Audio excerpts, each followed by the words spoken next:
Subcommittee on Financial Services and General Government will come to order. This hearing is titled the Budget Hearing of the Office of Management and Budget. Members will have 5 legislative days within which to revise and extend their remarks and insert extraneous material into the record. I'd like to thank Director Vought for being here today.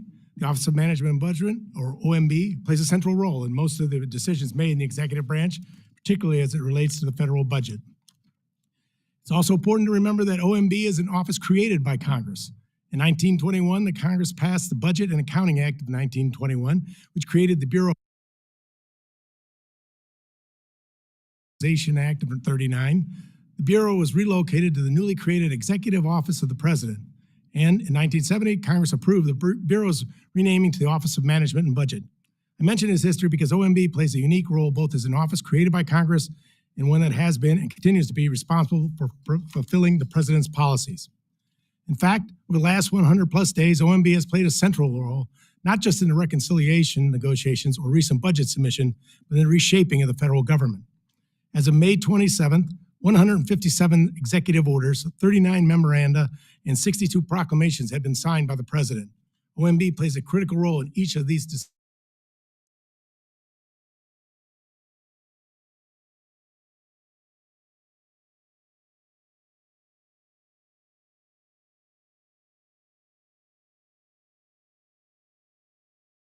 Together to deploy the resources necessary to execute these priorities.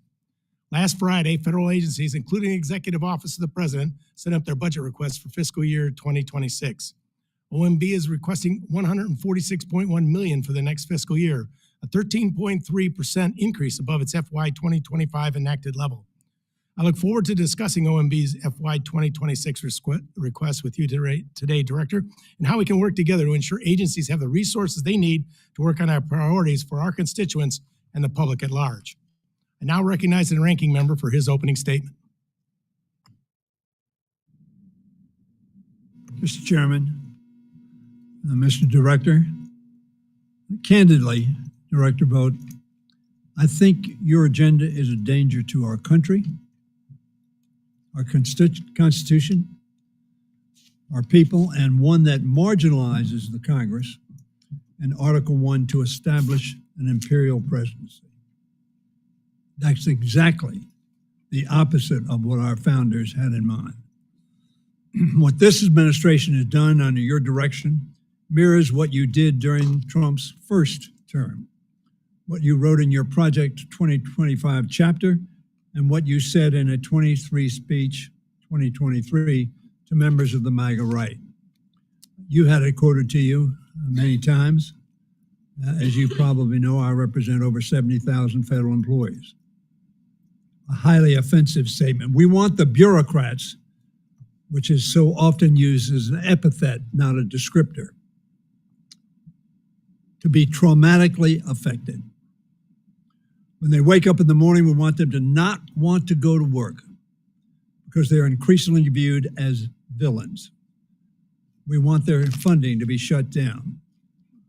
Were the thousands of doctors, scientists, and cancer researchers DOGE fired from NIH villains?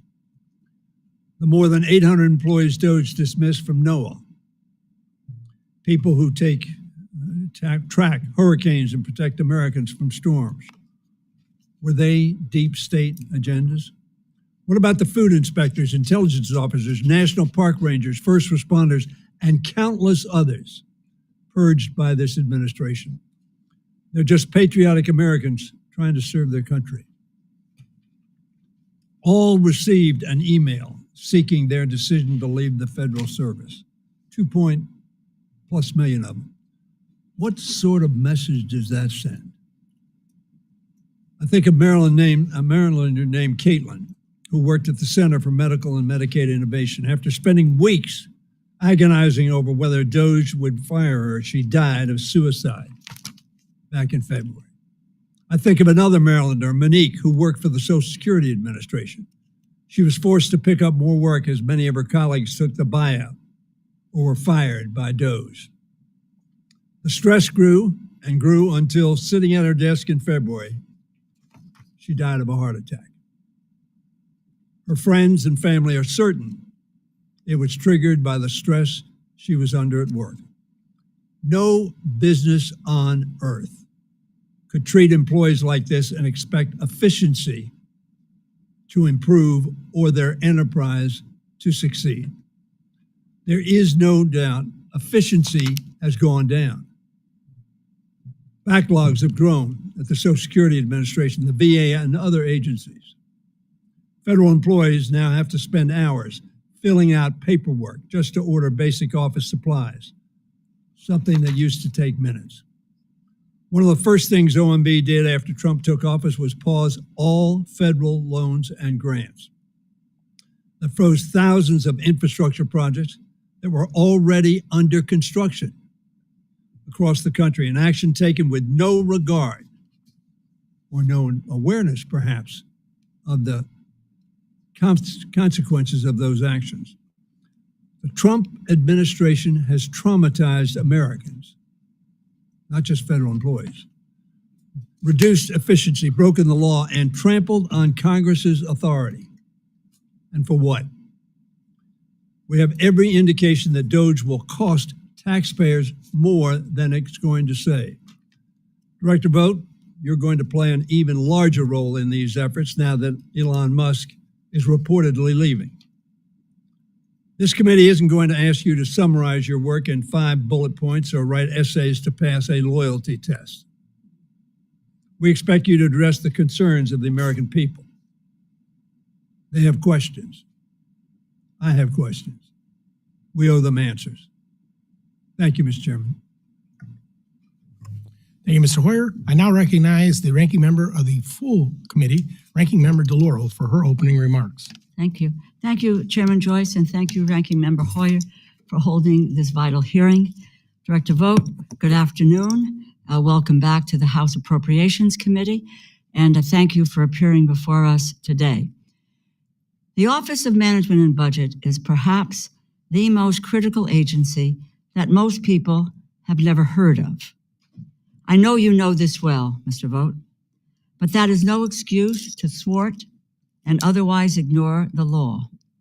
In the United States of America, if you disagree with a law, you have every right to urge that that law be changed. You can petition or meet with lawmakers, and you can wage a campaign in the court of public opinion. You can run to become a lawmaker yourself.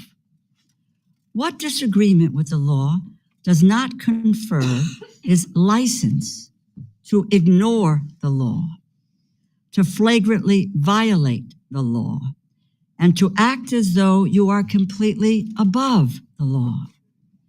This administration, instead of being laser focused on the cost of living crisis, it is actually making that cost of living crisis worse. And it has put billionaires in charge of the government and has filled the ranks of civil servants with political allies.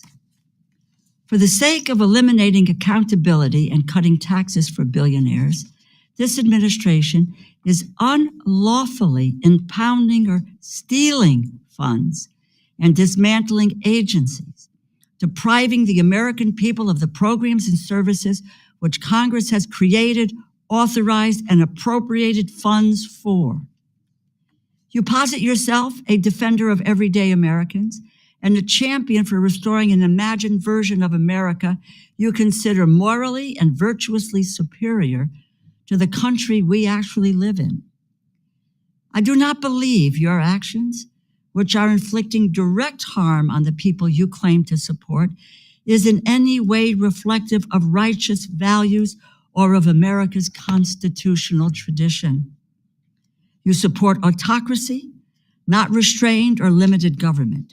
You have shown nothing but utter disregard and disrespect for this committee, for Congress as a whole, and for the laws that we have enacted. When the president named you to retake this position, he said that you would, quote, return self-governance to the people, end quote. Yet, you have demonstrated contempt for American taxpayers by gleefully ignoring lawful requirements to provide them and their elected representatives in Congress the most basic information as to how their tax dollars are being spent. During your current tenure, the president has yet to submit a full budget. When it finally arrives, you will have led the most delayed presidential transition for any OMB in history. Despite your shortcomings at OMB, you fashion yourself the acting head of the Consumer Financial Protection Bureau. You have been very busy there, but so far your biggest achievement has been increasing at least 45 million Americans' credit card bills by hundreds of dollars annually by reinstating predatory fees. You have ignored requests from this Congress for information. You stood up the Republican leadership of this committee, several of whom are here today. And you have mocked the Government Accountability Office for affirming what everyone in this room understands to be true. You are unlawfully impounding or stealing congressionally appropriated funds. Director Vought, the Constitution confers the power of the purse, the power to make appropriations in law, to the Congress. It is right there. It's Article 1, Section 9, Clause 7. The courts have repeatedly ruled that there is no inherent authority for the president to impound funds. The late Justice Antonin Scalia, not a liberal torchbearer, proudly proclaimed, as much in reference to the Supreme Court's decision in Train versus City of New York. Justice Kavanaugh, then for the D.C. Circuit, wrote, and I quote, "Even the president does not have unilateral authority to refuse to spend." And Chief Justice Roberts, during his time at the White House Counsel's Office, stated, and I quote, "No area seems more clearly the province of Congress than the power of the purse." Let me just go back to our founding fathers on the Congress's power of the purse, to Alexander Hamilton. And I quote, "Where the purse is lodged in one branch and the sword in another, there can be no danger." You are not just on thin legal footing, Director Vought. You are living in a legal and historical fiction. You envision a king unbound by laws who rules by decree, who accepts lavish gifts from foreign governments, who fills public offices with ultra-wealthy and political allies, and who expels opposition and crushes dissent. This view of presidential authority could not be more un-American and more dangerous to our constitutional order. You contend that there are over 200 years of historical practice to support your position. This is a lie and fiction. I have reviewed your pseudo-history, and nearly every instance you claim supports your position of a president king, unbound by the American system of checks and balances, is either irrelevant or an exercise of discretion explicitly granted by the Congress in law. Presidential impoundment power is a myth. You do not just have to take my word for it. The Constitution, the courts, Government Accountability Office, and the American history would tell us you are breaking the law. Through the OMB funding freeze, which touched communities nationwide, you have attempted to seize control of the government and impound funds far beyond what is permitted by law. And in venues across the country, the courts have broadly, unequivocally told you, quote, "No, you do not have the authority. You cannot unfreeze unilaterally funding across the government that has been appropriated by the Congress." The courts are making clear that you grossly overstepped your authority. You have had your day in court, and the courts have rebuked you. They have said no, no, and no. None of this is surprising. Project 2025, which you co-authored, laid out your blueprint for concentrating absolute power, not just in the White House, but in your own hands. Your colleagues, secretaries, and heads of major agencies have testified before us in the last several weeks to exactly this point. Your office has promoted your own goals over and above the people President Trump has handpicked to run his administration. You have also said that you want to traumatize federal employees, civil servants, as if inflicting trauma and creating a culture of fear and doubt will somehow make this government more efficient.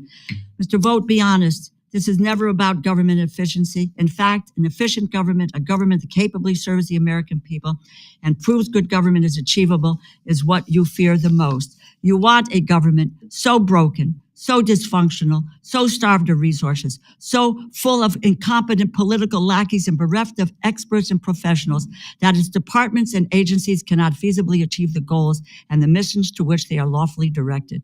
Your goal is privatization for the biggest companies to have unchecked power, for an economy that does not work for the middle class, for working and vulnerable families. You want the American people to have no one to turn to but to the billionaires and the corporation this administration has put in charge. Waste, fraud, and abuse are not the targets of this administration. They are your primary objectives. I thank you. I thank the chair for his indulgence, and we look forward to your testimony. I yield back. Well, I thank you, Ranking Member DeLauro, yielding back the 3.5 minutes that went over, but that's that. Thank you for your indulgence. Today, we welcome the testimony of the Honorable Russ Vought, Director of the Office of Management and Budget. Director Vought, without objection, your written testimony will be entered into the record. With that in mind, we'd ask you to please summarize your opening statement in 5 minutes. Thank you, Chairman Joyce, Ranking Member Hoyer, for inviting me to testify today. Over the past 4 months, the Office of Management and Budget, or OMB, has worked tirelessly to deliver on President Trump's promise of a federal government that works for the American people, not bureaucrats and the entrenched establishment. Under the previous administration, government spending aggressively turned against our citizens, who saw their tax dollars used to fund cultural Marxism, the Green New Scam, foreign projects unaligned with American interests, and even our own invasion.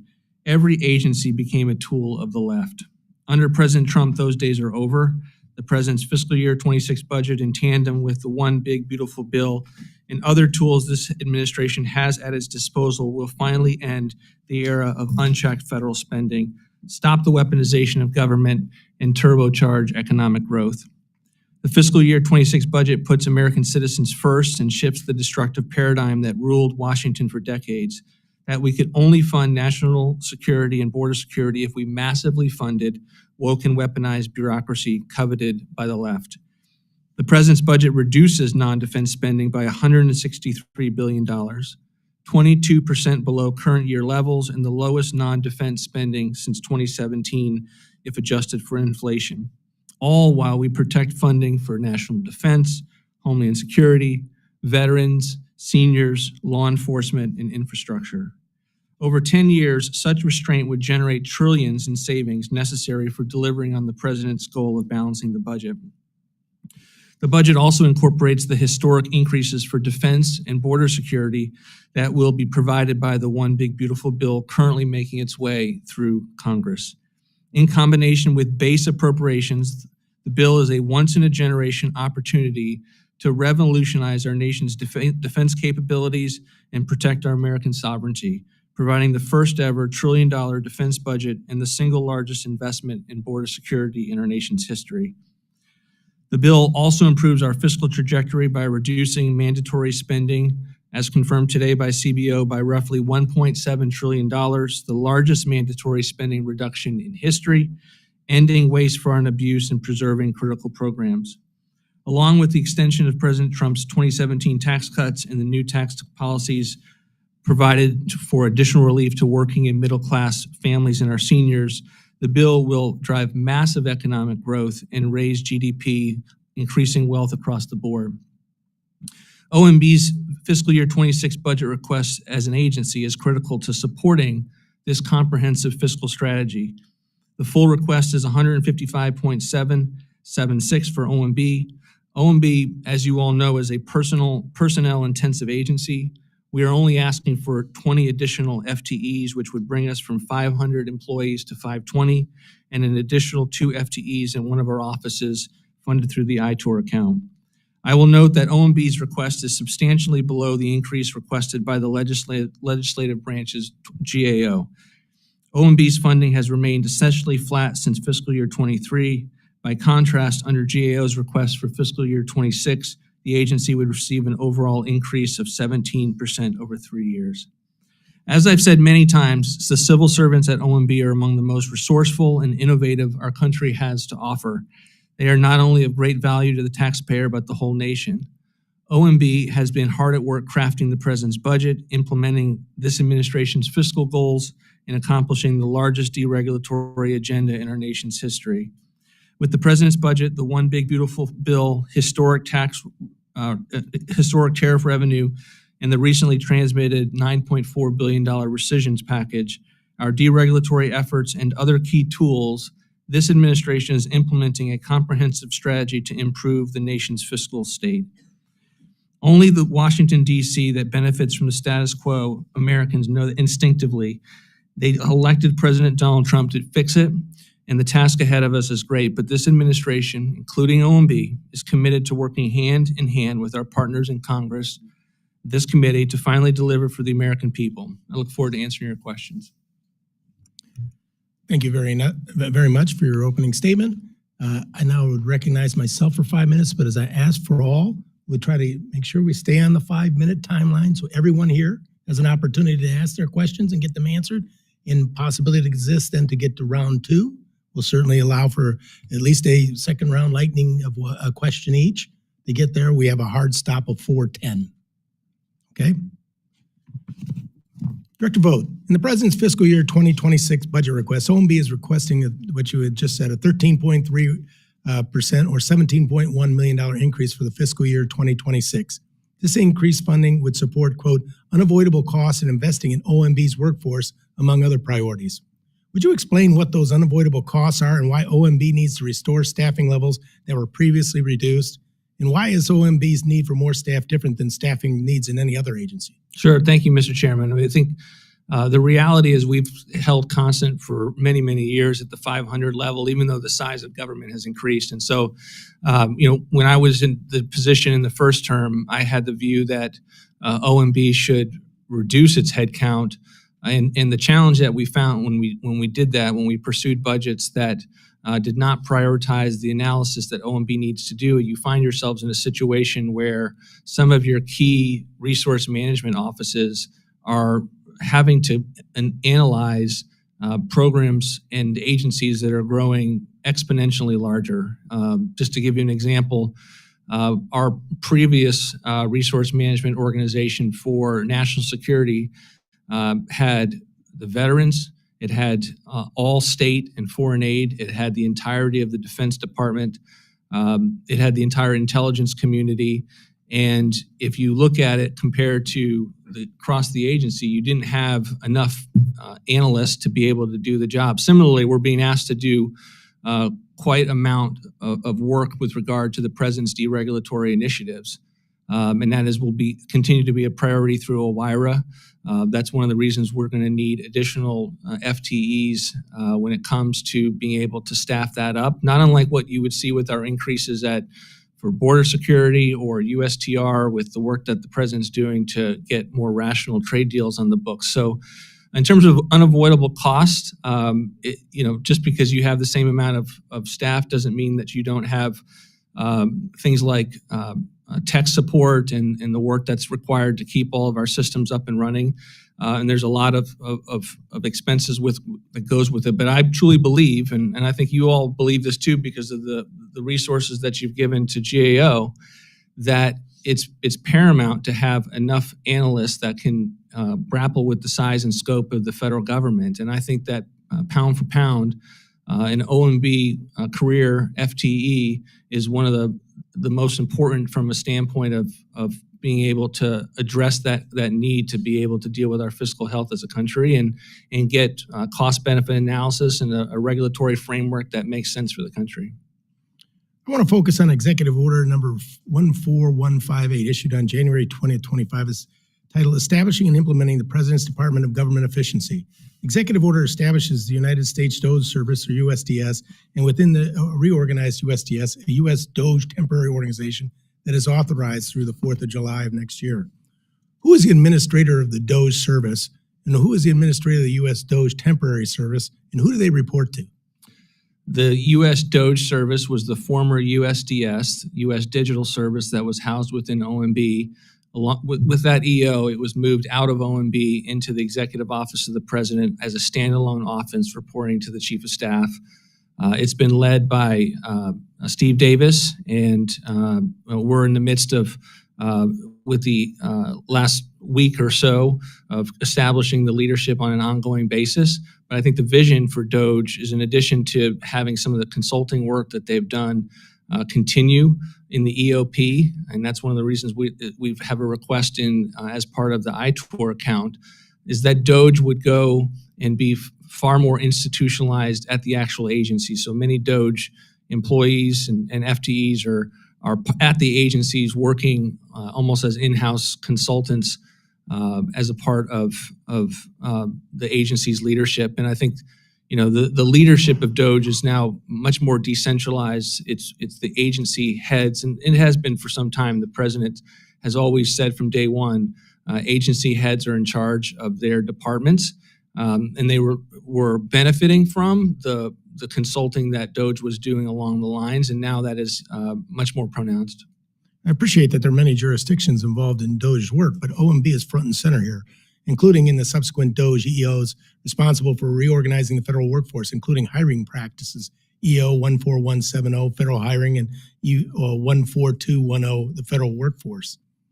And so I realize that I'm about to run out of time, so you might talk about that on the second round. Chair now recognizes the ranking member Hoyer for any questions he may have.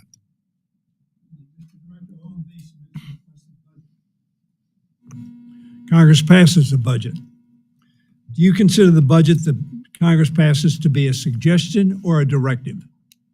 We believe it's a proposal for Congress to consider. We propose, and you obviously take it as a policy proposal and go and send it through your appropriations process. Question, Director. Once we pass that back to you, do you take it as a suggestion or a directive? It's a directive. We believe it's important for the congressional appropriations process to give us the levels as consistent with the power of the purse to set levels by which we can't go above. And therefore you consider it a ceiling. We do believe it is a ceiling. So we send you a budget and say spend $100 on X objective. You can spend anywhere between $1 and $99 or $100. Is that accurate from your perspective? No, I don't think it's accurate from a perspective. I think that it's much more similar to if you've asked us to perform a function and you've given us $100 million, and if we can perform it for $80 million, there is given the system as to whether we are required constitutionally, we don't believe that we are, to push every last dollar out the door and lead to use it or lose it situations where we are creating waste, fraud, and abuse at the agencies at the end of the Congress fiscal made year. provision for that. It's called a rescission. Is that accurate? There is one tool that Congress, as one of many tools that Congress has given as to deal with that scenario. The other tool is the unilateral judgment of the President of the United States and or yourself not to spend. No, I was actually referring under the ICA to normal rescissions, deferrals, pocket rescissions. There's all manner of provisions in the ICA, in addition to just the agency doing the work that it does programmatically to review whether the spending that Congress has appropriated to an agency within the consistent with the law, authorizing committees is there and can be done consistent with the president's views as he was elected on behalf of the American people. Thank you. Do you believe you have traumatized the people at OMB? No, I don't. So, notwithstanding that, did they also get the letter sent to 2+ million people? They did. Was a judgment made as to how many of the people at OMB were absolutely necessary to do the job you now want to expand? No, and in fact, no judgment was made on that. So as it pertains to the letter that you're referring to, it went out. I believe it went out before I was in office as the director. And I don't think we lost very few at all. And my hope was that we wouldn't lose anyone from the deferred. But you lost a substantial amount throughout the government service without any understanding of how critical their work was to the task at hand. Is that accurate? Well, again, it was based on their choice. Is that accurate?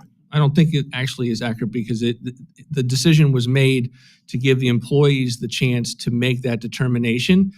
I don't think it was done lightly, and I think those employees thought long and hard about whether it made sense. I agree, it wasn't done lightly. Obviously, it was considered blitzkrieg on the entire federal government. But nobody knew whether or not critically important people were going to take that or not. Isn't that accurate?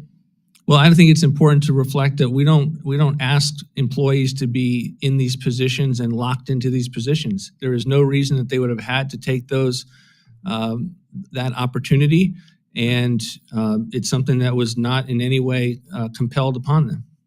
Of course, it wasn't compelled, but nor did you have, or Mr. Musk have, or his people, any knowledge of who would take it and who didn't, and therefore it was simply across the board, which could have cost, let's say everybody said yes.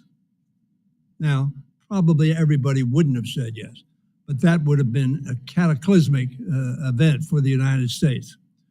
Do you believe this is the way people should be treated? I think all employees, political and career, should be treated with respect and dignity, and to have that reflected through all of our employment processes. People just heard the people who just laughed obviously don't share that view. They're all people who were removed involuntarily, one way or another.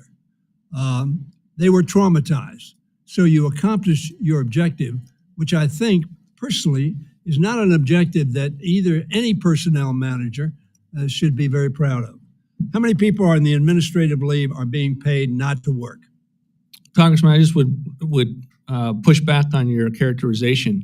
It's never been my desire to traumatize individuals or workers at federal agencies. Why did you say that? Because you didn't actually listen to the entirety of in the context of what I said. I was referring specifically to bureaucracies that are weaponized against the American people. So do I believe that at the NIH or the OMB or VA, that across the federal government, NOAA, that there aren't career individuals that are doing incredible work and are great public servants? But the notion that we don't have weaponized bureaucracies, and we saw this in the last administration, that are aimed at parts of our own citizenry. Let me The stop. chair now recognizes Mr. Womack for any questions he may have.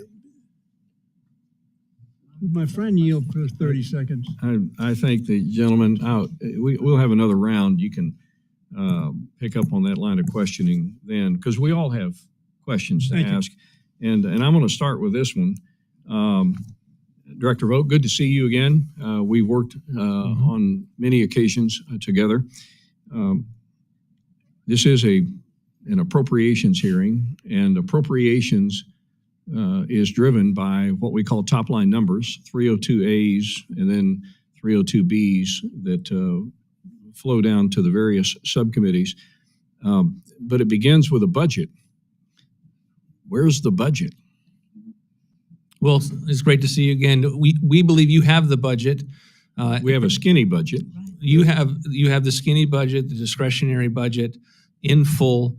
Allows you to get the appropriations process moving forward. Our approach with regard to the rest of what you would see in a full year comprehensive budget is that we've been focused on reconciliation. And so every aspect of what we've been trying to do has been to further that bill, to get it to the president's desk, and then we will come along afterwards with any supplementary information, proposals, deficit pictures. But we thought it would, at the end of the day, confuse the Congress and confuse the American people to have two sets of proposals, two sets of numbers, and that's one of the reasons that we are focusing on reconciliation. Understand the job that you've had to do, and we wanted to get you material as soon as we possibly could. Worked with Chairman Cole as early and often as I could, have not actually not come and talked with the Cardinals at every opportunity. We very much want to work with this committee. So I think we all have a shared goal of putting the fiscal house of this nation in order. I certainly do, and I've been working toward that, albeit unsuccessfully, since I chaired the Joint Select Committee on Budget Process Reform, and we can come back to that if I have time. But the total outlays of the federal government in general, for those that are watching this hearing, that are going to read excerpts from this hearing, what are the total outlays of this nation? From $7 trillion around $7 trillion, and we're going to receive income in various forms to the amount of about what? $5 trillion. About $5 trillion. A little less than 7, a little less than 5, maybe thereabouts when we look at the 25 numbers. But the last set of numbers we have is, I think, in 2024. Of that $7 trillion in outlays, how much of that is actually under the purview of this committee? About a third. About a third. So we're looking at about a 30 to 33, 34, 35% slice of that federal. But the rest of it is what we call mandatory spending. Is that right? Correct. And how is mandatory spending broken down? Mandatory spending is broken down on all of the programs that are set in law. And so, they are not, with very few exceptions that go through your committee, like food stamps or Medicaid, that are considered appropriated entitlements. The authorizers set the law, and the people who are benefiting from those laws can come to the federal agencies and receive their benefits. So only Congress can really change that through its lawmaking process. Correct. Is that correct? And of that, roughly $5 trillion of mandatory spending, thereabouts, how much of that is the net interest on the debt? Net interest on the debt is about $1 trillion now. It's exceeded defense. When we left office, unfortunately, it was only $300 billion, still far too high. But in the last 4 years, we've gone from about $350 billion in annual net interest, and now we're upwards of $1 trillion. It's because we have a debt of about $37-ish trillion, right? What would like a 50 basis point move in the interest rate? And I would suspect that's very prospectful, given the fact that we were just downgraded by the third rating agency. What would that do to the net interest on a $37 trillion debt if we moved like 50 basis points? We're probably talking about $1 trillion swing there. When are we going to deal with mandatory spending? And I'm not talking about cuts. I'm talking about sustainability, because we've all said, and we've pretty much all agreed that we want to make sure that we honor the promises that we've made to older Americans and vulnerable Americans. But right now, the effort is only on the discretionary budget of the U.S. government. It's about 33% of total spending. So at what point in time will we see a plan and a strategy for which we really go after and fix the largest share of the federal spending that is the crux of the national deficit that we have today? We believe that we're doing that with this bill that you have passed out of the House. And one of the reasons we're so excited about it is that for the first time since 1990s, we are talking about trillions of dollars with regard to mandatory savers. $1.7 trillion now is an enormous opportunity and first step along the lines of what you're talking about and what we've proposed in budgets before. I think it's, for those that are saying, where are the DOGE cuts? That's not a reconciliation thing. For those that are saying, where are the mandatory reforms? That is in that bill. And we believe it's the first major conversation like this we've had since the 1990s. We will have more proposals as we go forward. The president wants to have a balanced budget. 3 out of our 4 budgets in the first term were aimed at budget, had that as a goal. And we had large mandatory savers in those budgets that were consistent with the president's promises to protect Social Security and Medicare. And we will continue to have reforms along those lines. Thank you very much. I yield. The chair now recognizes Ms. DeLauro, ranking member of the full committee, for 5 minutes. Thank you, Mr. Chairman. Just very quickly, we really do not have a budget. What you sent covers this year. There's not no 10-year budget. There really isn't any vision for the future at all of what you've sent up.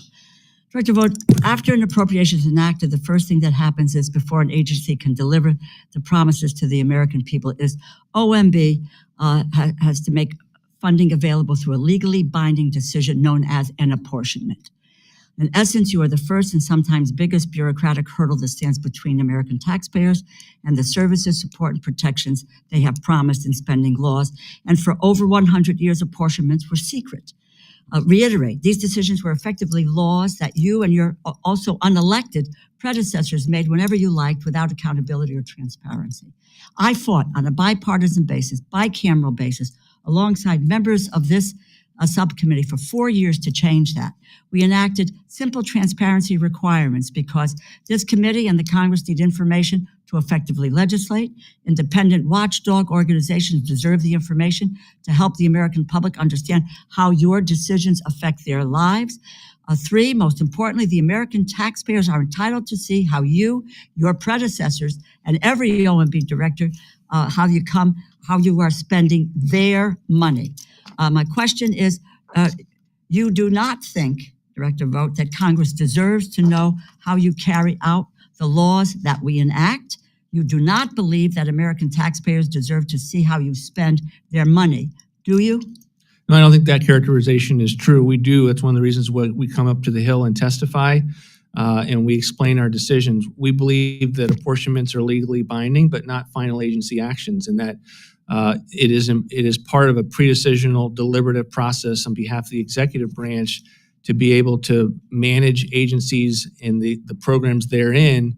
And what we found in the last 4 years in which the law that you worked hard to put into place that we have constitutional concerns about is that it actually degraded the oversight responsibilities that OMB had in that we would the people would actually change. Excuse me, Mr. Director, because my time is running out. You know, in all fairness, I had this debate and discussion. I'm not just having it with you. I had a debate and discussion on this with your predecessor and others with the same argument and so forth. The American people, the Congress who legislate and enacts the laws, has to have the ability to understand what you're spending, how you're doing it, at what intervals, and so forth. And also, let me just say, this requirement, as I say, was debated for 4 years, including with you specifically during your prior tenure as OMB director. Your predecessor did comply with the law for over 2 years, and you followed this law for 2 months.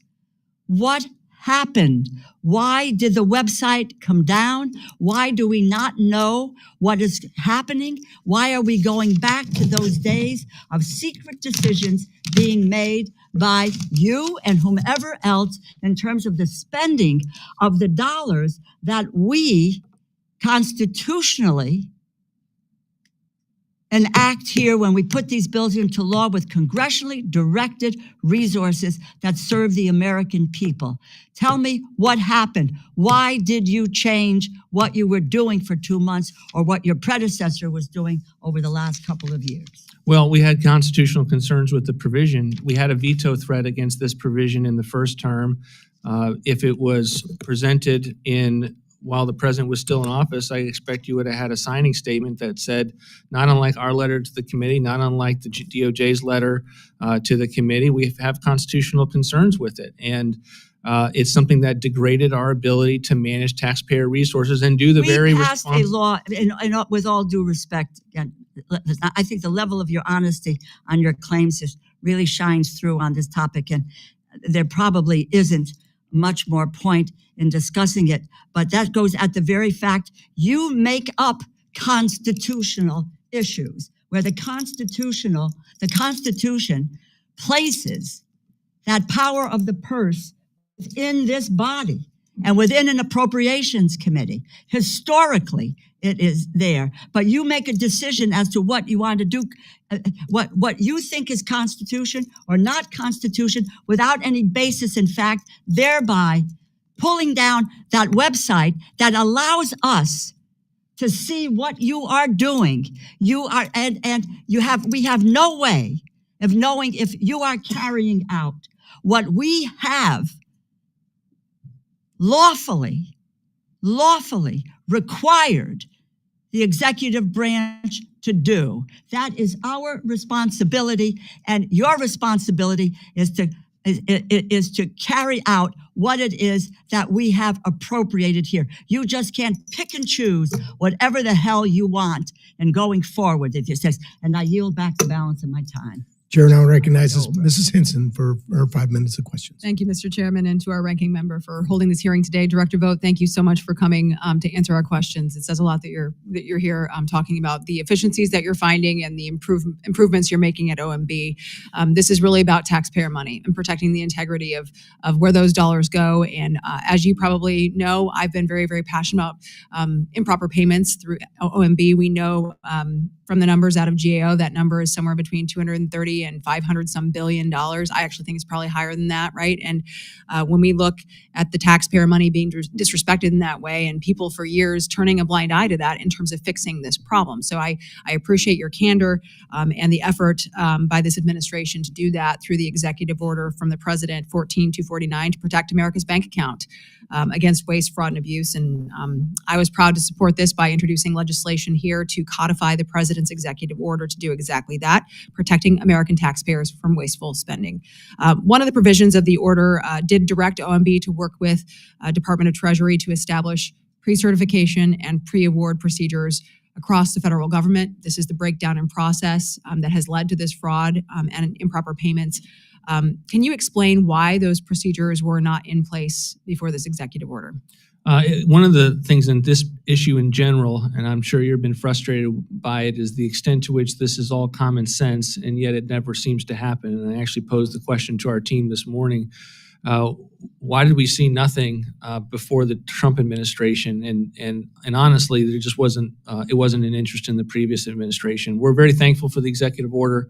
We're going to be taking our duties very, very seriously. We look forward to working with you on this.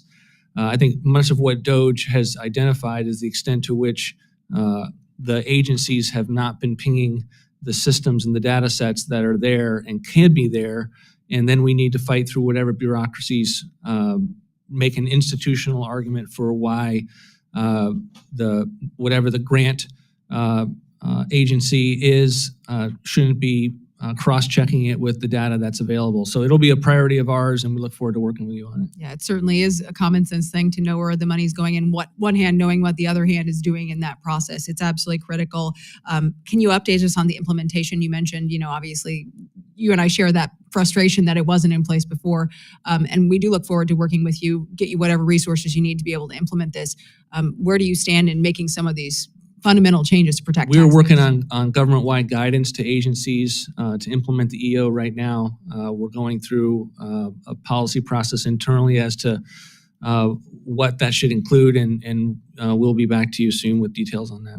Okay, looking forward to updates there. And as we work to pass all 12 of these appropriations bills, hopefully before that September 30th deadline, can you ensure us that the days of not tracking where that money is going is over? You have a good eye and a good watch on it for taxpayers? Yes, and we've got a number of statutory responsibilities also in terms of taxpayer right to know, statutes that have been tasked to OMB. It's another response to the chairman in terms of the need for the FTEs, is that often people want stuff to happen at OMB because they know it can get done, that we have tools to get the agencies to move forward.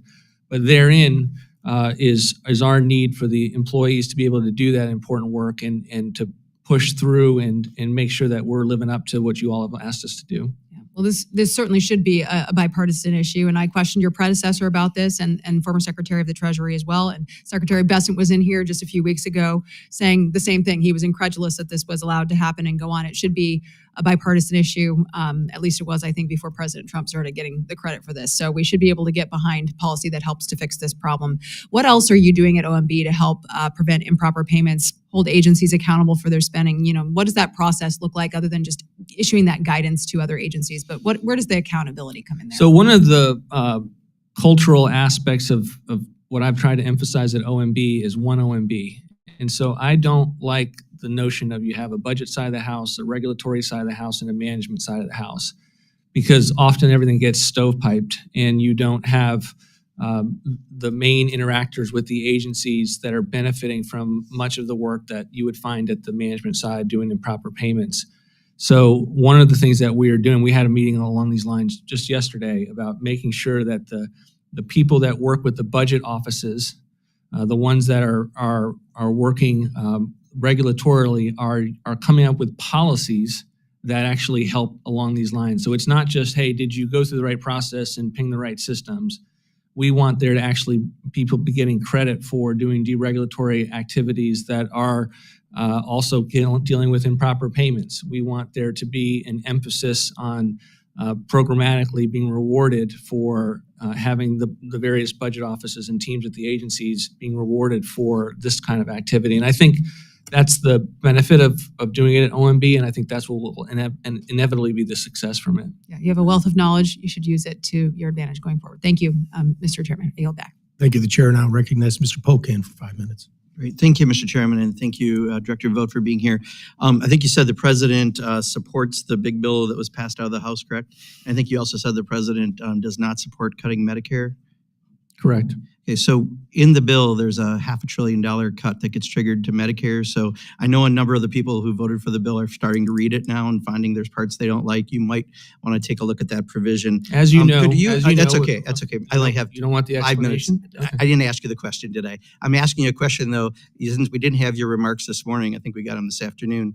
You mentioned cultural Marxism. You did it in your comment. Could you please, in 2 or 3 sentences, define cultural Marxism? Sure, it's a political theory that instead of dividing people on the basis of economic haves or have-nots, that you're dividing people on the basis of race and identity. And it's an attempt that we've seen, unfortunately, in this country, culminating in CRT, of dividing people on the race in our agencies and identity. So your definition, Mr. Director, is different than the definition I'm pulling up. First thing that pops up on here, it says cultural Marxism refers to a far-right anti-Semitic conspiracy theory that misrepresents Western Marxism as being responsible for modern progressive movements, identity politics, and political correctness. That's first definition that pops up here. And actually, it comes up a couple times on the first page. On Google? You identify yourself as a Christian nationalist, correct? Look, I'm a Christian. I don't think my faith should be a subject for this. No, I just asked you a simple question. Do you identify as a Christian nationalist? No, this is a Okay, Christian. good enough. My faith is about right. is one of an evangelical Christian faith. That's okay. Not here to debate that.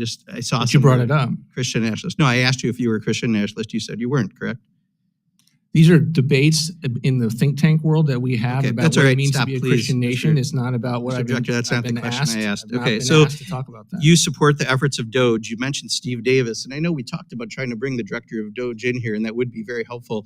Problem is, I just read he's also leaving with Elon Musk. So who's in charge of DOGE? If the guy who is taking over after Elon Musk, who just left, and he's leaving, it sounds like this is a bit of a circus. Who's in charge of DOGE?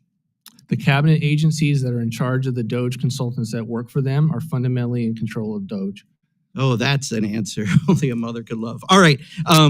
So you support the efforts of DOGE, I understand. Is the federal government currently spending less this year than it did last year? No, it's not. Right. And part of that is because you've sent us a rescission package worth $9 billion that goes after Big Bird and Cookie Monster, but you've added $200 billion to defense and homeland security.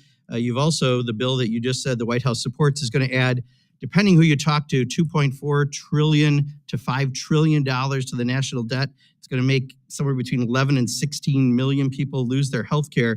I know you said on a Sunday morning show, no one will lose coverage as a result of this bill. Is that still your standing? Which one of those would you like me to take? The one I just asked. I'll ask it again. I'm sorry if I The wasn't bill clear. does not lead to less coverage for Medicaid beneficiaries. It has improper Okay, payments, so and it leads to the fact that people who are ineligible because they're illegal aliens or because illegal they're aliens unwilling do to not work. get federal dollars for Medicaid, correct? That's not true. They get them in many different states, including California. Federal dollars? Federal dollars They using get state provider. dollars. State can provide it. Are there any federal dollars? Congressman, How many because federal of- dollars, then, since Congressman, you are be- the expert, how many federal Congressman, dollars go because to of- funding illegal aliens getting Medicaid? Congressman, because of the It's money a question, laundering. it's a number. It's a question, it's a number. How many dollars go to illegal aliens, federal dollars for Medicaid? It's a simple Congressman, question. It is not actually a simple question because All your Congress secretaries have has- a hard time with simple questions lately. I got to tell you, it is a don't simple. pose simple. But you were saying that that's true, so we will. If you can get back to us with that amount, how's that sound? How much federal dollars? are I'm going happy to get back to you about how the bill works and getting rid of the money laundering So schemes. a that lot of state people use. disagree with you. The CBO disagrees with your analysis. Yale and Penn said 13.7 million people will lose health insurance. You also said this won't increase the debt. Is that correct? The It bill will won't not increase increase the debt. It So- will lead to So reduced there, the deficits. Cato and- Institute disagrees with you. Moody's disagrees. The CBO disagrees. Senator Hawley and Senator Rand and Senator Collins disagree. Elon Musk disagrees. Virtually everyone on this side of the aisle. So you're saying everyone is wrong, but you are the right one, that this does not increase the debt? I'm saying that all the watchdogs, including the Congressional Budget Office, use a skewed vision of a view of what the baseline is. They were less base- than a few percent wrong last time on your tax bill when they predicted it almost dead on. So you're saying this time there's significant changes and they don't know what's going on and only you do? Is that correct? I'm stating that they use a So you baseline. disagree at the Cato Institute Yes, and Moody's yes. and Senator Hawley? Senator Hawley has a view as to the Medicaid programs that we are working with to articulate why we believe that these reforms do not hurt the beneficiaries that are involved. I'm over Chair time. now but I'll appreciate recognizes it next Mr. round. Edwards. Thank you, Mr. Chair. Mr. Vogt, thanks so much for being here, and I apologize for the badgering that you're getting. I would really have appreciated the opportunity to hear your thorough and complete answers, but we'll deal with that another time. I just have to editorialize a bit, and thank you for the work that you're doing. I believe the reason that we hear the arguments from the other side is that you're doing exactly what the American people have demanded. The American people are fed up with seeing their tax dollars wasted up here in Washington, D.C. You're getting down to the core of that waste, fraud, and abuse. And they're angry about it. I can't believe how much time that they're spending to protect their right to waste American taxpayer dollars. I appreciate your courage to jump right into the middle of it, to defend your position, and to do what all of us were sent to do here in Washington, D.C. Thank you. Thank you. What I see taking place is exactly what should take place. We have an administration now that's willing to really dig in and find out where the spending is going inside of federal agencies, making immediate changes. Change is uncomfortable often for people. I recognize that, but change is necessary right now. We all agree that we can't stay on the current spending trend. Let's also recognize that you're living up to your constitutional oath. You're making recommendations based off of things you see inside the administration that we can't see, that have been hidden from us for the last several years. And I interpret that you're going to be coming back to Congress saying, you made these decisions. We don't think that you need all this spending now. And then we're going to make a decision whether or not we should continue that. I don't see a constitutional issue. I think we're doing exactly what the American people ask us to do.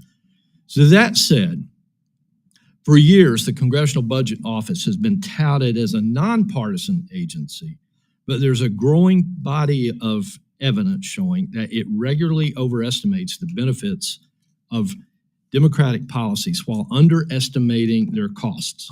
And it downplays the success of Republican initiatives, such as President Trump's Tax Cuts and Jobs Act in 2017, while overestimating the cost. Coupled with the publicity, known Democratic political affiliations among key CBO staff, this raises some serious questions about the agency's ability to impartially evaluate the cost of legislation. My first question is, how can OMB and Congress work together to ensure future budget and policy decisions are based on sound, objective data rather than politically motivated projections? Thank you, Congressman. I think one of them is working together to properly frame the information that CBO has put out. I mean, I would not presume to give any advice as to how you all might govern CBO, but I would just say, as to educating the public, we try to do that this afternoon very quickly about how they construct their baselines leads to a warped view on a bipartisan basis for the policies that you all are considering as a major problem. And I both on the revenue side and on the tax side, there's often a lack of willingness to look at what might happen dynamically, not just on revenues, but even the fact that someone that is not eligible for a program will be able to get additional care because they go to their private health insurance. I mean, that is the kind of analysis that CBO just does not do. And as a result, you get bad outcomes when you are having a public policy debate about it.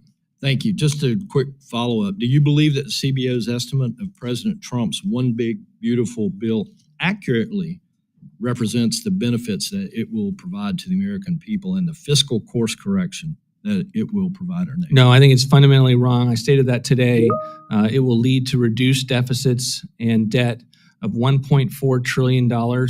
It will reduce mandatory savings of $1.7 trillion. And I don't think the way they construct their baseline, not only does it give a fair shake to economic growth, but it fundamentally misreads the economic consequences of not extending current law tax relief. I mean, the degree to which we would have a recession or worse if the tax relief is not extended is something that they just fundamentally do not factor into their analysis. Thank you for that clarification. Mr. Chair, I'll yield. Thank you, Mr. Rivers. The chair now recognizes Mrs. Glusenkamp Perez for 5 minutes. Thank you, Chair. And thank you, Director Vought, for being here. I used to run, I has my own auto repair and machine shop. I will never forget having an OSHA inspector come to my shop and ask me if my AC machine was a welder. The divorce of theory from practice, respect for people who have done the work and who has the authority and the knowledge. My question to you is like, how are you adapting your staffing decisions to ensure that it is not just a sterling resume who is in your office, but people who have done the work, respect for the trades? How many people do you have in your office who don't have a college degree? I don't know the answer to that question. I come from a family of electricians, so that is my background. I've been very enthusiastic and excited about the policy proposals we had in the first term that I'm sure are working themselves through this one as well to ensure that we're not expecting people to have college degrees and sterling resumes that might show itself. But if someone can do the job, we want them at OMB as it pertains to our agency. One kind of theoretical question I have here is that, I think Wendell Berry said that excellent workmanship, as with a breaking plow, is destructive. Efficiency itself, it's not useful. It is efficiency towards what? It's about effectiveness. It's about a question of like, what are we trying to do here? What is the purpose of this bill? My question to you is like, all of this claims of pursuing efficiency, but the question is effectiveness. Like that is the true goal of how are you implementing what my community needs in these systems. And a lot of that, in my view, comes down to the question of procedural burden on civil servants. So if you're successful in your pursuits, we will soon have a much smaller field of civil servants. Who is going to reduce the procedural burden on those civil servants to pursue effectiveness? Well, I think, government efficiency is not meant to sum the totality of what you want from a federal government. I think it's meant to articulate an imbalance that we've seen in recent years and to correct for that imbalance. And so that's the partnership with whatever department or agency you're dealing with. Is they have been given responsibilities by Congress to go and perform functions on behalf of the American people. And the Department of Government Efficiency, to OMB to a large extent historically, is designed to make sure the work that they do is done in the best way possible. But I'm honestly, Congresswoman, I'm one of these people that encourages OMB not to ask the efficiency question first and foremost, but to ask both in serving the president or the laws that you all have given us, what is trying to be accomplished by this, and let's make sure we accomplish it, and then you've earned the right to figure out how to do it most efficiently. Yeah, my concern is that right now it's a process of randomly scapegoating civil servants and not a pursuit of, many of those people are exactly the people who could tell you what kind of bullshit paperwork they're putting up with. And so how to have not just a managerial class tell you what is appropriate, but actually the people who are doing the work should be part of that process of pointing out what the unproductive, proceduralism is. I agree with you. Yeah. I want to know what career staff thinks. It's a hallmark of my time at OMB. And I hate the paperwork that we often put on agencies to perform and do things that are not designed to actually lead to better outcomes. And so we have a deregulatory side for the agencies doing the work as it comes to GIPRA and other things on the management side. So I know you're a Christian. You might know the verse in Isaiah chapter 5, verse 8 that says, "Woe to those who add farm to farm and house to house till they are the sole inhabitants of the land." This is, I think, I hope a sentiment that we share, but the presidential budget calls for a 10% reduction in the Federal Trade Commission's competition budget and a static budget for the Department of Justice Antitrust Division and reduction in the size of the workforce. So how will reducing the budget and staff of the antitrust agencies bring down the cost of living and ensure that small businesses like mine can compete on a fair, level playing field without a regulatory mode or antitrust forces holding us down? Look, we think it's a priority. We have given the Department of Justice and the FTC the resources that they've asked for, and we don't necessarily value everything by the dollar amount that is given, but we do think it's important, and it's something that our leadership there will continue to pursue. Thank you. Yield back. Thank you. Chair now recognizes Mr. Alford for his 5 minutes of questions. Well, thank you, Chair Joyce and Ranking Member Hoyer, and Mr. Lauro, thank you for being here today. Director Vought, thank you most of all. I appreciate the work you're doing to try to right the ship in America, and we're about to hit a reef if we don't do something with our spending. I do want to follow up on my colleague, Mr. Womack's questioning about the full budget. So you were saying we are not going to receive the full budget until after the reconciliation package is done, which at the earliest would be July 4th. Is that correct? Correct. We will be forthcoming with additional information to fill out the deficit picture and all of the additional information at that time. Well, I'm new to this. I'm new on appropriations. I'm just kind of learning this process, but this really puts us up against the wall. I mean, we're having our Milcon VA markup tomorrow without a full budget. We've got to get all 12 of these out of committee, and we've got to get these passed on the House floor. We've got to get a lot done before our August in-district work period. We don't need another CR, and we don't need a government shutdown. That will not be good for the president. It will not be good for Congress. It will not be good for America. So let me clarify, Congressman. Yes. You have everything you need for all of your markups. You do not just have high-level discretionary proposals that we were forthcoming with nearly a month ago. You have the full budget as it pertains to the appropriations process, and you have all of the information that is needed to be able to write those bills, and particularly in the VA context where you're dealing with advanced appropriations. Right. You have that material, congressional budget justifications, and the appendix went up last week and are continuing to flow. Where there's only some work that remains is on the defense side, and we are pushing DOD as fast as we can to get their remaining information up to the Hill. Thank you for your support of the One Big Beautiful Bill. Of course, we too appreciate that. You've said that, talking to critics, they've been relying on faulty CBO numbers for their criticism of the bill. Example, in 2017, the CBO was off with its projections of the TCJA by $1 trillion. What are the flaws in CBO scoring? Well, other than the baselines that they use, which don't reflect or aren't comparable with how they treat spending. So CBO assumes that spending will continue. All of your appropriations bills are assumed not on an annual basis, which of course they are passed on, but they are assumed to continue with inflation over the life of the 10-year window. That's not the case with tax revenue. For the way that the law was written and the way that CBO operates is that they judge an expiration date to be something that causes it to look like a new cost to taxpayers. That's one. And then, of course, they've had just historically undynamic assumptions with regard to tax policy and other policy moves therein. I want to talk a little bit about the rescission package that you sent over, $9.4 billion package. Secretary Rubio was sitting in that seat 2 weeks ago before NSRP subcommittee. There have been 5,341 USAID awards that have been terminated, unobligated savings of $27.7 billion, yet your rescission package only includes $9.3 billion, I believe, for state and foreign aid. Is that correct? It's correct, yeah. Are we going to see further rescission packages that will claw back this money? Perhaps. We are very anxious to see the reception from a vote standpoint in the House and the Senate. We've had tremendous interactions with your committee.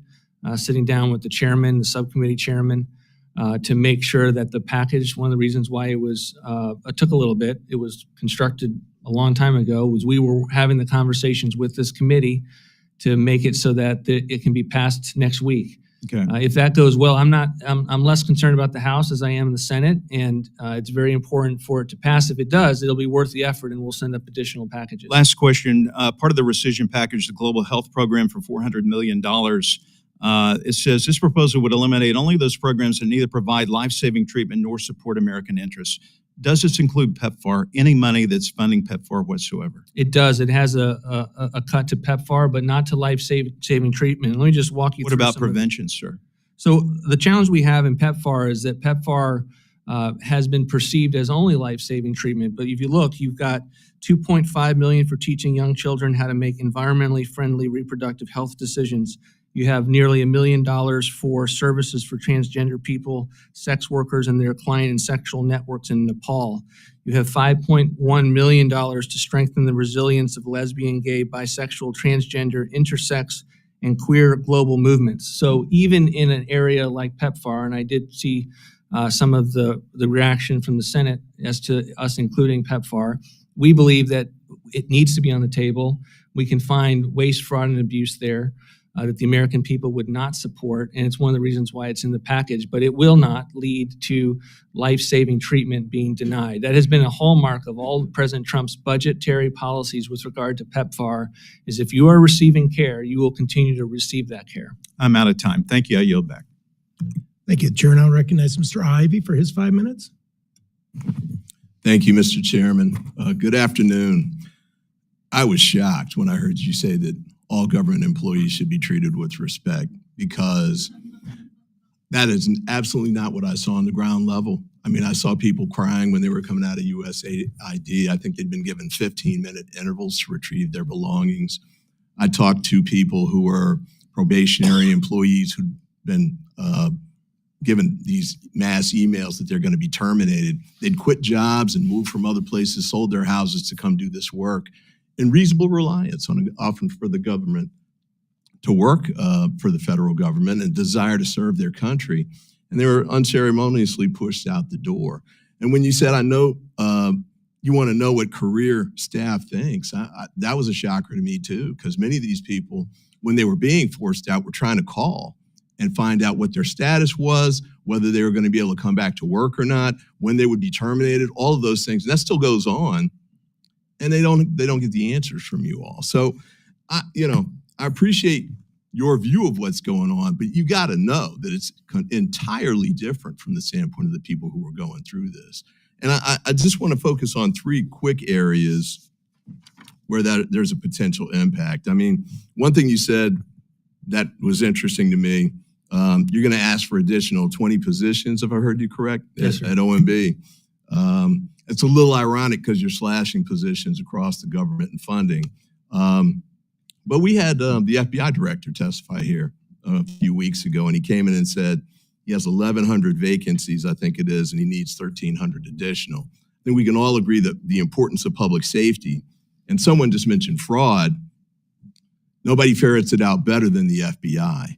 Yet the day after he testified here, he testified in the Senate and said, I don't need those positions after all. And then just one quick point on the fraud piece. I saw an FBI agent who runs the fraud division testify that between $500 and $700 million every year is stolen from the United States by our overseas adversaries, and that they needed additional resources to track that down. But apparently you guys aren't going to give that to them. With respect to national security, and the science piece of this too, the trauma quote's been read to you, and I heard your comment, it's taken out of context, and I listened to that speech. I don't agree. I think it was consistent with what you were saying that day, but let's just assume for the moment that what you're saying there is really true. The bottom line is that the actions that you've taken since then reiterates the message that you're trying to traumatize these people and that you want to treat them like villains. And so what we've got going on right now in the science and tech piece that's rippling through NASA and other agencies where it's critical for us to have these science and tech folks, AI, the competition for quantum computing and the like, they think they're being forced out of these positions. They're starting to look to go to Europe. They're starting to look to go back to Korea or India or other places rather than staying here and doing the work. And I know from businesses in my district that they need people from overseas because we're not producing enough of them over here in the United States. Yet we're narrowing the pipeline based on what you're doing with respect to cutting grants to help fund. We're narrowing the pipeline with respect to the impact you're having on the universities in science and tech. We're narrowing the pipeline with respect to the postdocs and other people doing the research and the government contractors who are doing much of this work too. So over and over again, we're squeezing that line down. If you look at the contrast with China, they're doing exactly the opposite. And they're doing exactly the opposite in the areas where we're in the most competitive areas and where we really need to win. We don't want China to get ahead of us militarily. We don't want China to get ahead of us on quantum computing and AI. But we're making cuts to NIST, we're making cuts to NASA, we're making cuts to the NIH, we're making cuts across the board on some of the most important aspects of what we need to do in the United States to maintain that lead. And with respect to public health, I see my time's running out here, and I guess we can do a second round in a minute, but same kind of thing. The cuts to NIH, my father died from Alzheimer's. I'm a cancer survivor. You guys shut down clinical trials in the middle of those going forward. And it's not like we can just flip a switch and it comes back and starts over again. Some of those are going to take years to catch back up to where they were. And some of the people who are conducting the research are leaving the United States because they don't want to have that happen again. So I appreciate the goal of going after waste, fraud, and abuse. I don't think that that's what you all have really focused on here, and your impact certainly, because we can go through that in the second round, but you're really undermining our ability to compete and stay ahead of China on really critical areas like national security and public safety. Chair now recognizes the Vice Chair of the committee, Mr. Lolota from New York. Thank you, Chairman. Director, good to be with you today. You're the Director of the Office of Management and Budget, is that correct? Correct. And you've previously served in that capacity in 2020 and 2021? In 2019 and 2020. Went through January 2021? I did. Okay. And you're the Executive Branch's Chief Financial Planner and Policy Coordinator. Is that a fair description of your title? I think that's fair, Okay. along with the Secretary of Treasury. Great. And in that role, how important is America's debt and deficit to you? Huge. Sir? I mean, we have an enormous problem ahead of us with regard to the debt that we're facing as a country. It's hanging over us. It's causing massive interest costs each and every year to keep growing, and the impact that it can suddenly cause much worse situation than we've seen thus far is still always out there as a possibility. It's one of the reasons we have to pass this bill to be able to begin to get a handle on the spending that has been on autopilot that We're going to get into that, members have been calling attention about to. 37 trillion. Is that about right? Yes. And the deficit is about what? $2 trillion and somewhere between 1.5 and $2 trillion. And the debt to GDP ratio, pretty bad, right? Yep. Worse since World War II? Yep. And what if we do nothing? What if Congress sits on its hands, the executive branch does nothing? What if we just do the status quo? What happens with respect to interest rates, opportunity, buying power of the dollar, opportunity for future generations? What happens to all that if we do nothing? It will all get worse, and we will continue to have issues with credit agencies. And one of the reasons why Moody's was late to the party, but the original credit ratings were drawing attention to the futility that this town had with the inability to ever pass anything of substance. And I think that has what has changed with the bill that you all are considering right now through Congress. And I agree with you. Reconciliation is a start of something that we have to do to put our country on a better track, to give more opportunity to the future generations. I want to switch gears just a little bit, but get back to that point in a moment. In your experience, scores, predictions by the CBO, JCT, how have they been, sir? Not accurate. Thinking back to the first Trump administration and President Trump's 2017 Tax Cuts and Jobs Act, how would you rate the estimates by the CBO and JCT? They did not do a good job of rating it accurately, and they didn't think we'd ever get to 3% growth. We did. They were off in their revenue assumptions. But ultimately, that's par for the course. I mean, they don't think through dynamic assumptions with regard to their revenue policies. And about how much in revenue were they off by? Do you remember? I don't have it at my fingertips. I think 1.5 trillion? That's about right. Only 1.5 trillion. Are you familiar with CBO's work when they scored the American Rescue Plan? I am, but happy to be informed more on it. Accurate or not accurate?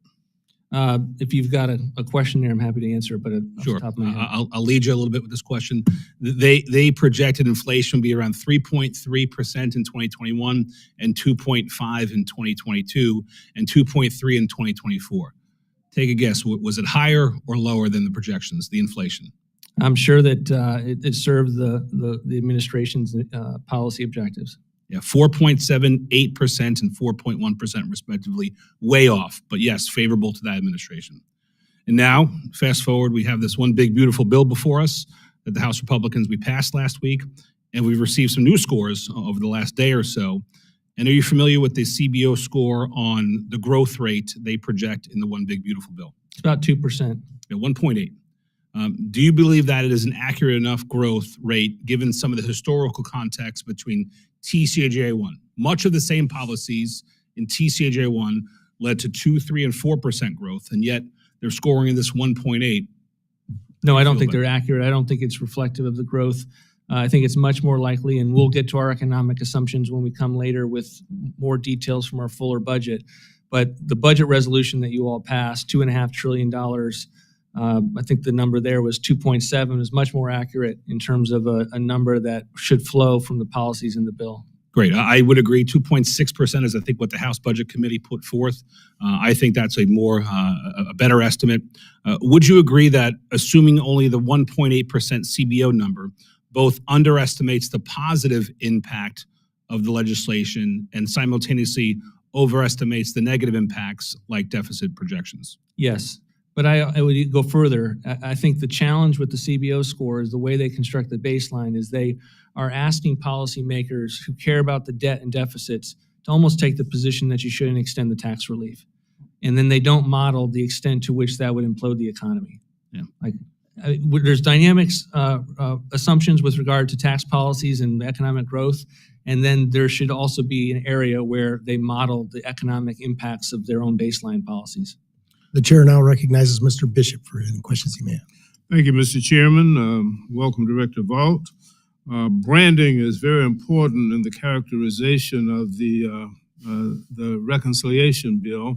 And there are many who are calling it one thing, but there are many others who are characterizing it as the big, ugly bill. I want to talk to you about your proposals relating to USDA research. You eliminate the Hatch Act formula grants, which go to the 1862 land grant institutions. There's a 44% cut to Evans Allen research grants for the 1890 land grant institutions and a 14% cut to the 1890 extension services. The Smith-Lever Cooperative Extension Program is cut by 46%. Ag research has been the tool that has kept America ahead of our international competitors for decades and is right now more important than it ever was in our competition with our international competitors. We're falling behind other nations on ag research, so I strongly believe that research should be the last place that we should be looking at cutting. How do you justify these cuts other than as part of your overall budget numbers quest, if America is going to continue to be able to produce the highest quality, the safest, the most abundant, the most economic food and fiber anywhere in the world? Thank you, Congressman, for the question. I mean, we believe in agricultural research, and I think we believe in the research that even in areas where we're taking cuts, our desire is to make sure that we actually do research, that it's not going to some of the projects and line items that you saw Secretary Rollins put out there that she has canceled. And so where we found efficiencies, we wanted to make those reflected in the fiscal year 26 budget. But agriculture is incredibly important. We have to be able to feed ourselves first and foremost. And one of the ways that we need to be able to do that is not just our farm support programs, but the extent to which we're thinking ahead and planning for the future and learning. Thank you. But there is, Thank you. I think Thank in the you. eye of the beholder, there might be some differences. Thank you. Currently, my state, Georgia, is the most recent state to implement the Medicaid work reporting requirement. So far, what we've seen is a cautionary tale for other states. Higher administrative costs, increased bureaucratic red tape, and suppressed enrollment, even among eligible Georgians. In my congressional district, there are over 765,000 Georgians, and almost 17% of them, of the non-elderly residents, are uninsured. However, after 18 months of implementation, less than 1% of our district's residents who are aged 19 to 64 were enrolled in the Georgia version of Georgia's Pathways to Coverage program. That's in spite of the state having spent $92 million in combined state and federal funds on the program, most of which covered administrative expenses like technology upgrades rather than actual healthcare benefits. In other words, taxpayers are funding for-profit consultants to add on to clunky, outdated systems to process paperwork rather than covering the cost of doctor visits and prescription refills for eligible Georgians. If the budget reconciliation bill mandates work or other community engagement reporting requirements for low-income, able-bodied adults across all states, how can we avoid the high-cost, low-coverage pitfalls evidenced by Georgia's Pathways to Coverage program? For example, how will the federal government ensure that taxpayer dollars are going to healthcare benefits rather than more bureaucratic red tape, as we've seen in Georgia? And quickly, the second question is, most of the $92 million that was spent has been covered by the federal government, due in part to the higher federal match for administrative expenses like technology upgrades. This expense would not be necessary if not for the additional paperwork generated by the work reporting requirement. For 1,115 demonstration programs like the Georgia program, what steps have been taken to ensure that states are held accountable to rules regarding budget neutrality if they implement this on the nationwide basis? Well, thank you for the question. I haven't looked at Georgia's model, and I will look into that. Our belief is that this will not lead to additional paperwork, but that it will build on the historic reforms that we saw in 1997 that were on a bipartisan There have been basis. studies done on it that have been published that have made it very clear. And of course, obviously, the people who are skeptical of that have made that clear also.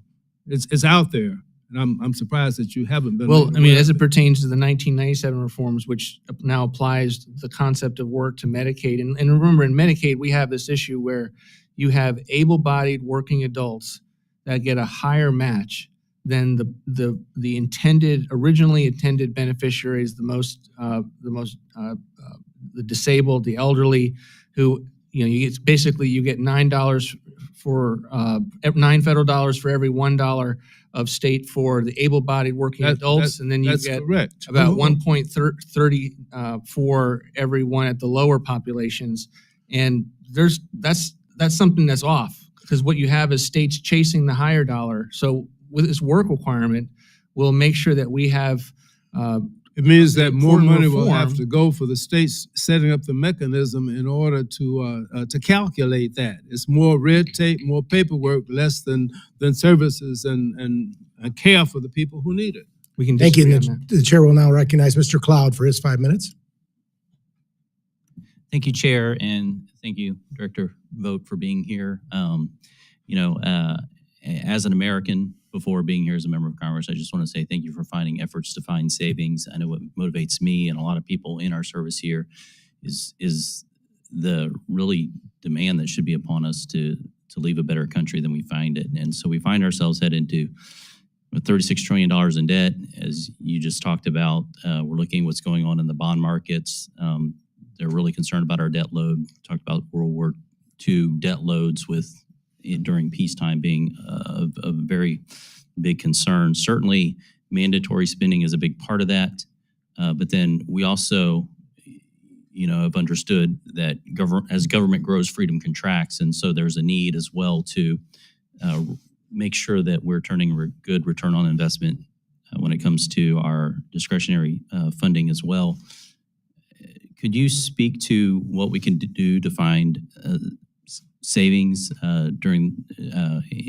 with our discretional funding, especially considering like pre-COVID levels? We're spending what, $2 trillion more a year now, every year, and then we were what, 1.6 trillion in discretionary funding pre-COVID, or I'm sorry, that's after COVID, and then before COVID it was 1.288 trillion in discretionary. That's a pretty substantial growth over just a couple year period of time.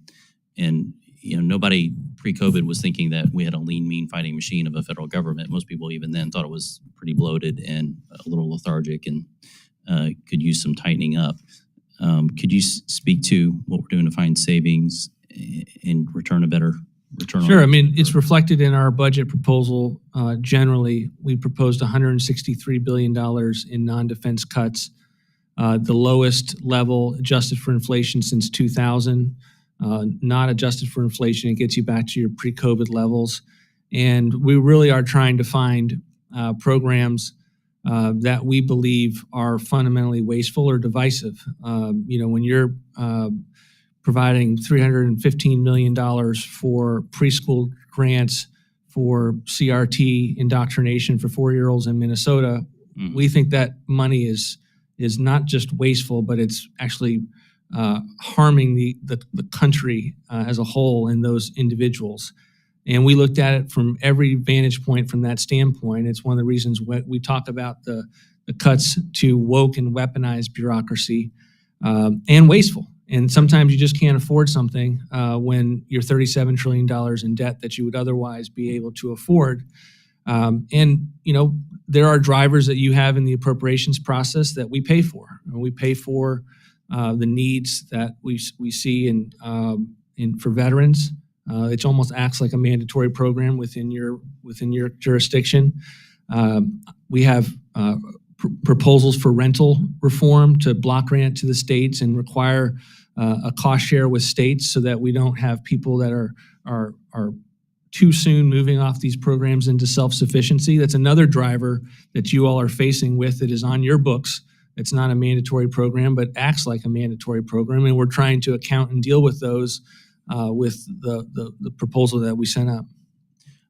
I was late to this hearing because I was in the DOGE subcommittee hearing in which we were talking about NGOs we call them NGOs, but many of them have well over 50% of their funding coming from the federal government.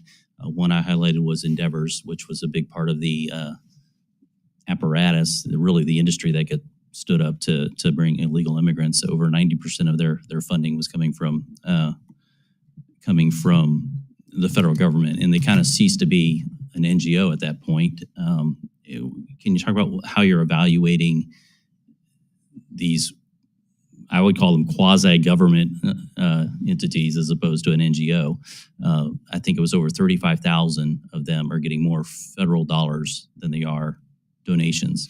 I mean, it was a major thrust throughout this process for constructing this budget. And we have our what we call director's review, and literally we would ask on every program, not just what's the level, what's the need, but how is it distributed.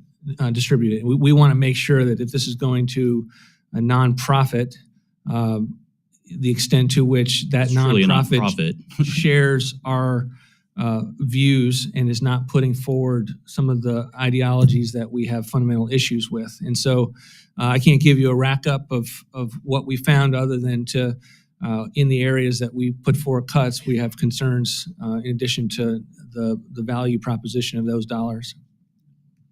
Thank you. The chair now recognizes Ms. Hanson for a matter of before the. Yes, Mr. Chairman, in light of the conversation earlier, I'd like to submit an article for the record about illegal immigrants receiving coverage on Medicaid. We do know federal dollars flow to states, and this is from the New York Times, May 14th, 2025. Governor Newsom proposes scaling back health care for undocumented immigrants in California. I'd like to submit this article for the record, Mr. Chairman. Without objection. We have a limited amount of time. I noticed that in which we can maybe go to a lightning round. I'm sure Mr. Ivey is salivating for the chance for his lightning round. And so we could pick your top question that you wanted to ask and try to keep it to 2 minutes. That will get everybody a chance in order to be fair to everyone here. Fair enough? I will certainly defer to my elders here. So. Well, we're looking forward to another 2-minute lecture. I will take the liberty of going first then. The ITOR account was established back in 2015. The ITOR funds currently being used for both DOGE federal workforce and software initiative. What is the breakdown or percentage of DOGE funds that have been used for workforce issues, and what percentage of ITOR funds are being used to modernize technology?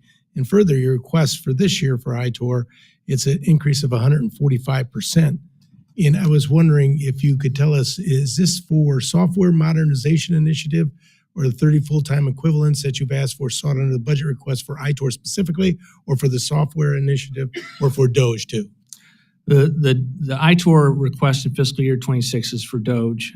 We put it in the ITOR account because we are still in movement as to where DOGE resides, and the fact that we have opportunities through standard USDS work to do technological work at the agencies. So I wouldn't call it a plug, but we are certainly reflective of the fact that there's good work to be done, regardless of whether DOGE is fundamentally housed in the EOP or at the agencies long term. Thank you. The chair will now recognize Mr. Hoyer for a question. Thank you, Mr. Chairman. I'm at 5:17 already. Am I over?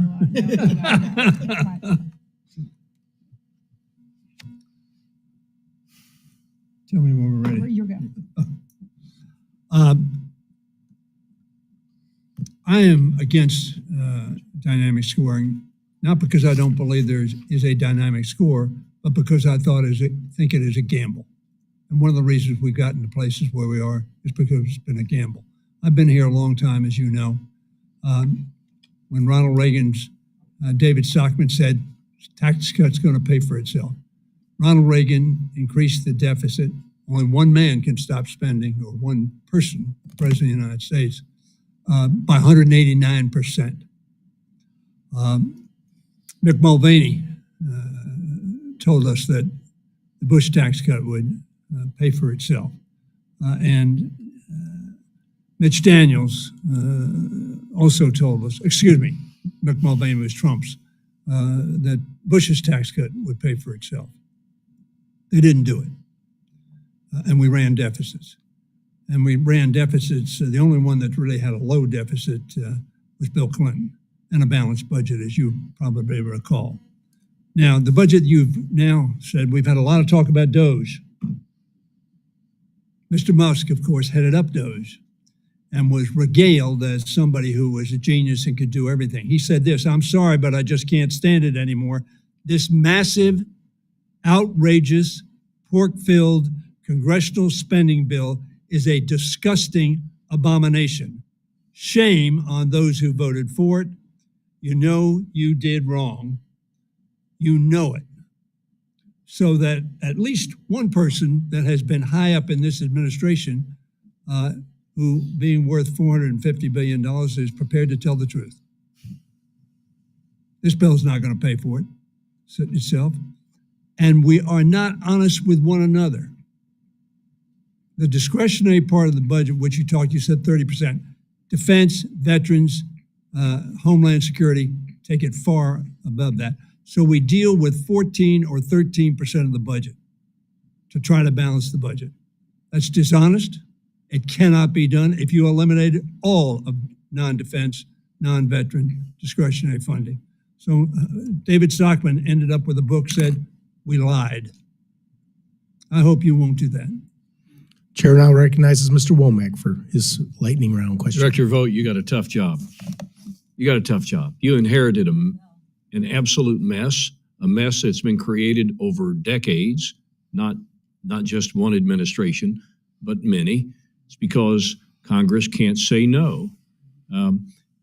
But we've seen the big, beautiful bill slammed in here in this hearing today. I want to give you a second to tell us what's going to happen if H.R. 1 fails, if whatever comes back from the Senate fails to get to the desk of the president and signed into law, what happens at the end of this year? I think we'll have a recession. I think we will be, economic storm clouds will be very dark. I think we'll have a 60% tax increase on the American people. And just to, if I could answer Congressman Hoyer's question or statement, the notion that this bill, I mean, we've been actually criticized unfairly for on the reconciliation bill for the fact that it is all mandatory savers. I mean, you said, look, we need to address the mandatory side of the house. There's $1.7 trillion in mandatory savers on the reconciliation bill. Do we need to do things on the appropriation side, the discretionary side? Yes, that's what we're here to talk about with rescissions and the bill that we've, the budget that we've sent up to you.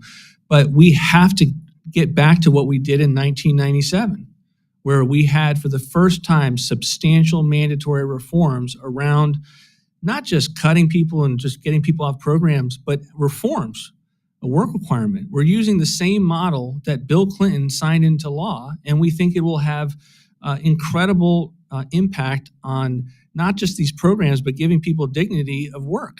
And we're not going to be ashamed by that, but we do need to explain ourselves to those that are being impacted by the watchdogs in this town that honestly don't have an incentive to get a bill done. They have chosen how they want to frame bills, and I think they're inaccurate. I appreciate your response. Thank you so much. I yield. Thank you, Mr. Womack. The chair now recognizes the ranking member of the full committee, Ms. DeLauro. Thank you, Mr. Chairman. Very quickly, if you don't pass the $4.5 trillion tax cuts for the wealthiest people in the country and the biggest corporations. To my friends who was gone now about the Constitution, read the Constitution. And there are many Republicans who have said that they haven't read the bill and they're troubled by what's in this big, ugly bill that you're discussing. Let me just talk about empowerment. You speak about a tradition in this country, which is in fact fiction. You say over 200 years, presidential empowerment has carrying the day for all of you. You think you're so captured by the lie that you founded a multi-million-dollar think tank to republish the lie. I'm familiar with this work.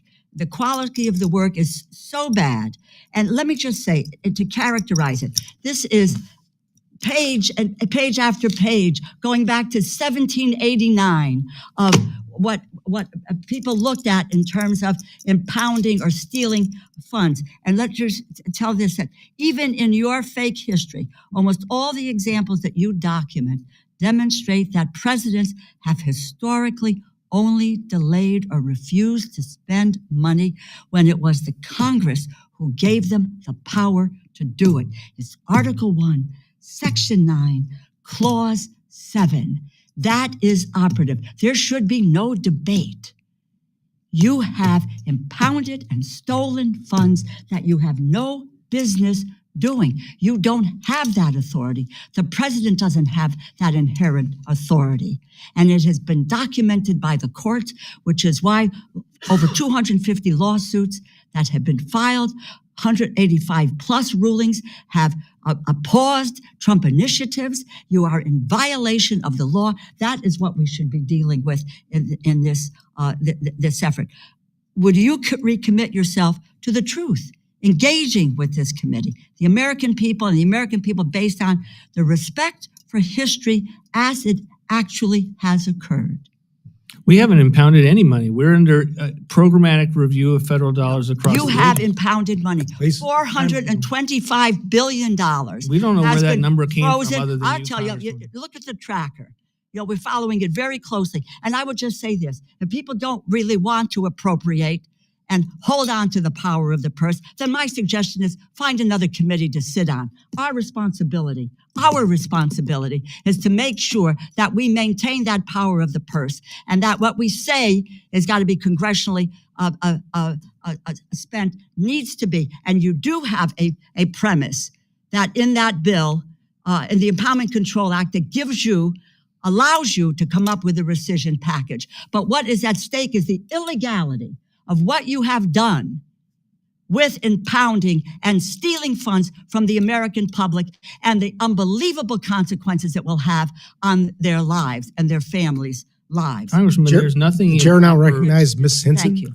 Thank you, Mr. Chairman. I think fundamentally there is a difference of viewpoint on this committee. We don't have a revenue problem. We have a spending problem in this country. And some of the examples that you have showcased today, Director Vought, the PEPFAR examples you gave earlier, we want to see those dollars go to programs and people who need them. That's the whole point of what our committee is doing here, is asking those questions. And when I hear about the waste, that's exactly what Iowans are telling me to come here and say, we don't want to spend our money on that. So kudos to you, to DOGE, for everything you've done to uncover this. At least $175 billion in wasteful spending already, throwing away this money on international pet projects instead of going to constituents like mine in the district.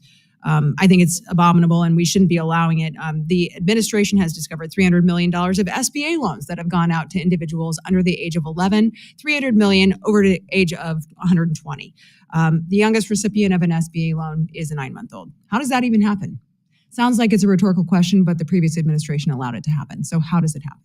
Well, I think one of the things that DOGE brought to this was a ability to think anew about something and look at it without having had the opportunity to be in this town and be up to speed on all the acronyms, to look at it just flat out. What's the value proposition of what's ongoing here, and what's the process by how it moves through the federal bureaucracy?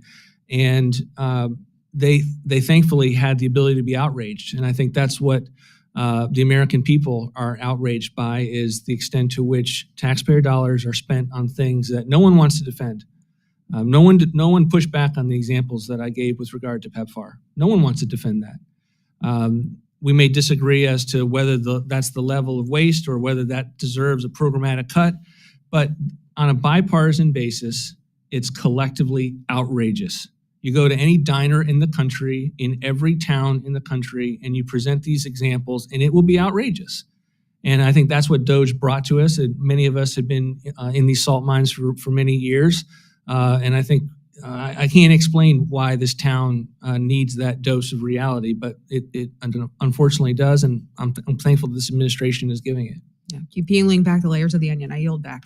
Thank you, Ms. Simpson. Chair now recognizes Mr. Pocan for his lightning round question. 2 minutes, please. Thank you, Mr. Chair. And I want to thank Ms. Hinson for putting in the record to verify what I said, which is undocumented immigrants are not eligible to enroll in federally funded coverage, including Medicaid, CHIP, or Medicare, or to purchase coverage through the ACA marketplaces. And in California, indeed, it was state funds. So thank you, Ms. Hinson, for having my back. I love bipartisan cooperation. Project 2025, you're one of the authors. You're on the advisory board. You work for Heritage. You're basically January, February, and March in a Project 2025 calendar, right?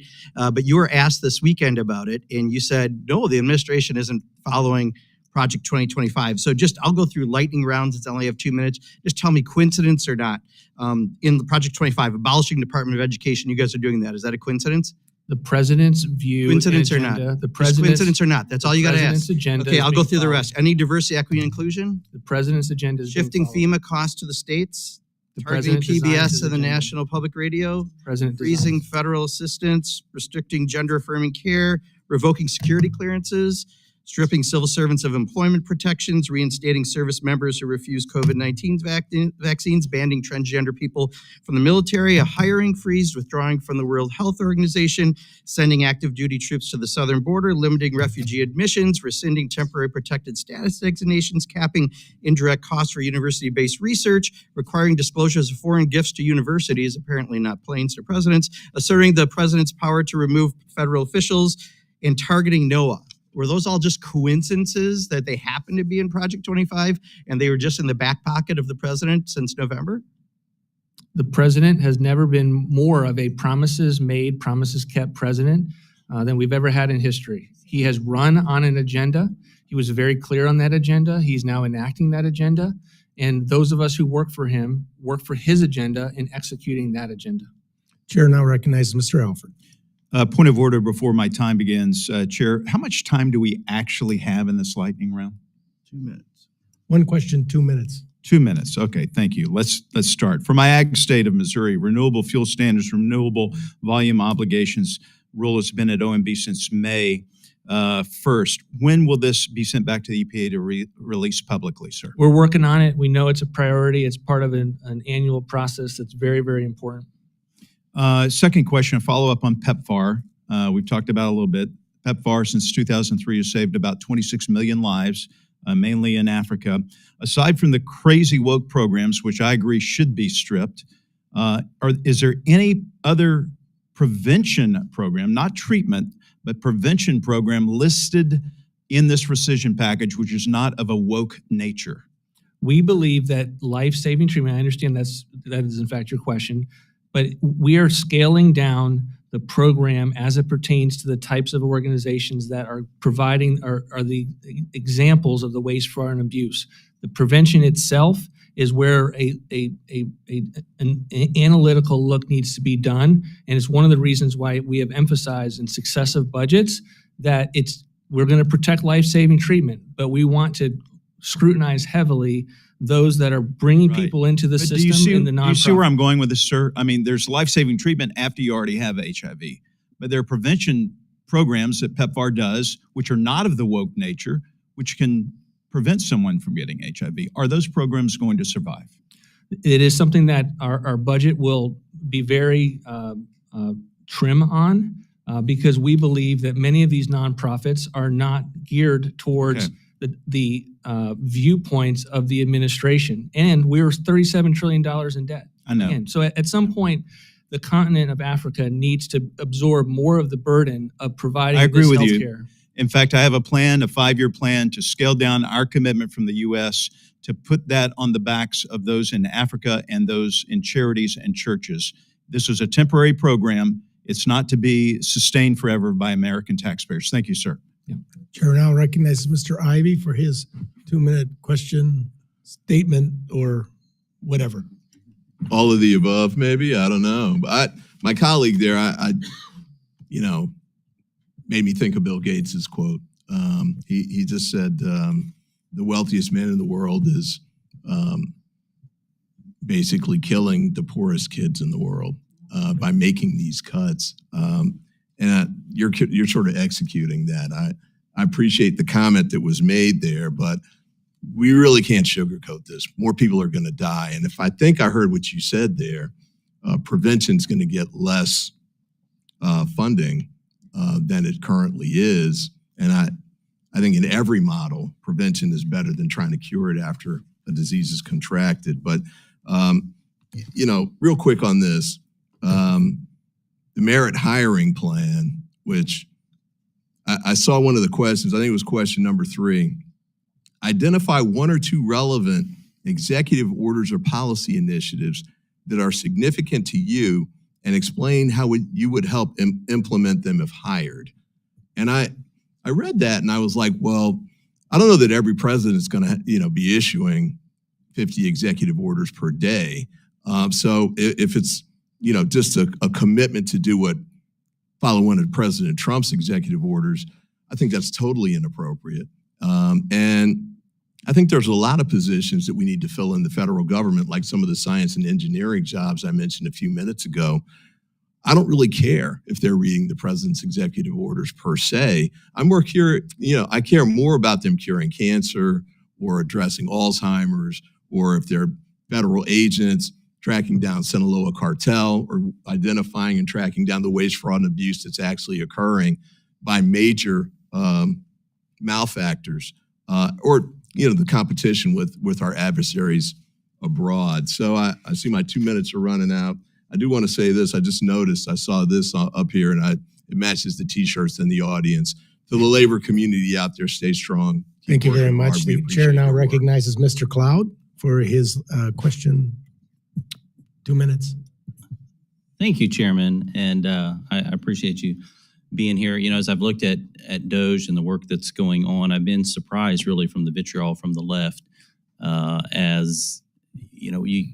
There's a video that's gone around of President Obama basically describing the work of DOGE and putting it to Joe Biden to take charge of it. Of course, we didn't see any nationwide injunctions to anything that they did. I'm not sure if that's because they didn't do anything, it was ineffective, but now we see things coming to light that really questions we've asked and tried to get from appropriation standpoint. We had asked the bureaucracy, where's these dollars really going to? And we couldn't get the answers. We had an administration that wouldn't work with us, and finally we have one that's not only that willing to work with us, but able to bring technology tools to the table to get it done.